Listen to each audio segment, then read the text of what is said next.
Let's talk about another side of technology now, having to do with Facebook and some news coming out of Ireland. Ireland is basically saying to Facebook that it is not going to be able to share user data back with the US, with the headquarters in the US.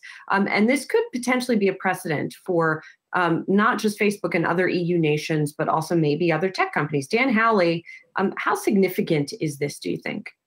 It's actually pretty significant just because it shows how much the European Union is wary about what the US is able to do with that kind of user data. And essentially, what they're saying here is there's no effective way for users in Europe to basically challenge the US about kind of snooping on their data if they want to. So now we have basically the EU saying, look, you cannot be sending our citizens' data back to the US if that's the case, that they can be spied on that easily.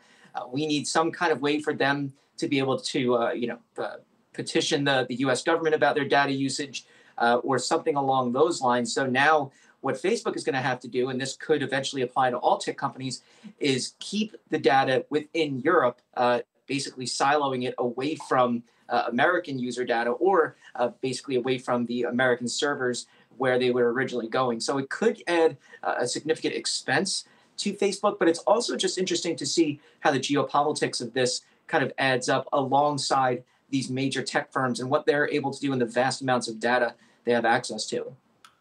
Meanwhile, Melody, Facebook is introducing a new product, which is interesting. It's sort of a back to its roots kind of thing for Facebook. Campus is what it's called.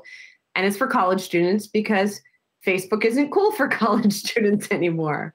Yeah, back to the future, Julie. This is the origin, right? The Facebook stories, it started on Harvard's campus and it was meant for some degrading things, I guess, for rating women. But this is supposed to be an insular community. It's still connected to people's Facebook profiles, but there will be a special section in the Facebook app called Campus where students do have to provide their .edu email and then their graduation year, and they'll be entered into a more tight-knit community. You can also provide your major, classes, hometown, what dorm you live in, your minors, and your various interests. I do want to point out, Julie, this is an area that is so white space to me. I've been following this company that's still in beta called Fora, and it's going to be a new avatar-based social app that's specifically for college students. It starts with college, and then you extrapolate for there, sort of following how Facebook first expanded.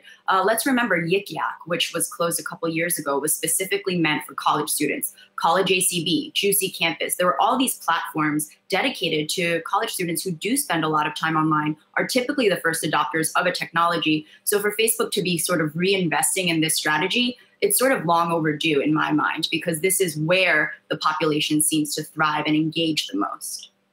Yeah, Mellie, I just want to go back to that point that you made at first about Facebook being used originally as a way to degrade women, because they've really tried to rewrite that history so much. Facebook, Mark Zuckerberg will basically talk about how he had dreams of changing the world, but this was a hot or not app that they managed to use to create Facebook. It was not some kind of, altruistic venture at first. So I'm just really glad you pointed that out, and more people should.